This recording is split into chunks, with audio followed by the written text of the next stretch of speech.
पूर्ववर्ती कांग्रेस सरकार में कैबिनेट मंत्री रहे सालेह मोहम्मद का निजी सहायक रहा सरकारी कर्मचारी शकूर खान को खुफिया एजेंसी ने पाकिस्तान के लिए जासूसी के शक पे हिरासत में ले लिया है। शकूर खान फिलहाल जैसलमेर के जिला रोजगार कार्यालय में बाबू के पद पर कार्यरत था। अब इस मामले को लेकर बीजेपी के नेता लक्ष्मीकांत भारद्वाज ने बयान दिया और कहा कि ये बहुत ही गंभीर बात है कि ऐसा व्यक्ति एक मंत्री के साथ रह रहा था और कांग्रेस पार्टी को इसकी जानकारी तक नहीं थी। जब कोई पीए या कोई ऐसे पोस्ट पर चुना जाता है तो उसकी पूरी वेरिफिकेशन होती है। तो क्या कांग्रेस को इसके बारे में कुछ नहीं पता था? अब इसका जवाब खुद कांग्रेस को आकर सामने देना चाहिए।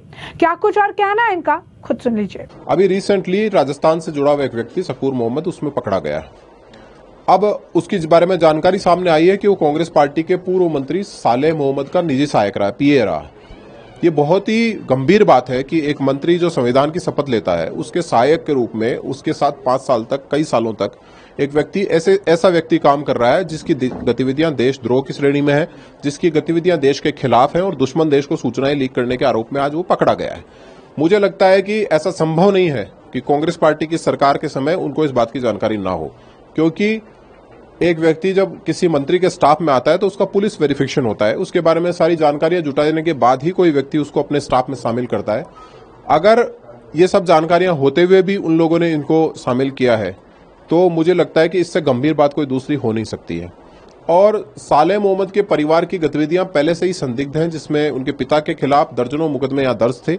उनके खिलाफ मुकदमों के जब चार्जशीट की एसपी ने खोली थी तो कांग्रेस पार्टी की तब की सरकार ने उसी दिन उस एसपी का ट्रांसफर कर दिया था। और अभी तक जो कांग्रेस पार्टी के नेताओं के बयान इसके ऊपर आए हैं वो बहुत ही बचकाना बयान है।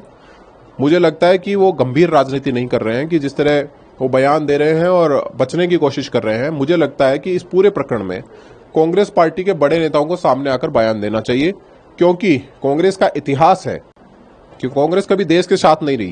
कांग्रेस पार्टी हमेशा ऐसी गतिविधियों में लिप्त रही है, उसके नेता ऐसी गतिविधियों में लिप्त रहे हैं जिससे देश को नुकसान होता आया है, और ये भी इस तरह की गतिविधियां हैं। तो मुझे लगता है कि कांग्रेस पार्टी इस देश के लिए एक अभिशाप की तरह है। कांग्रेस के नेताओं को सामने आकर इस पूरे प्रकरण के ऊपर बयान देना चाहिए और मुझे लगता है कि देश से माफी मांगनी चाहिए।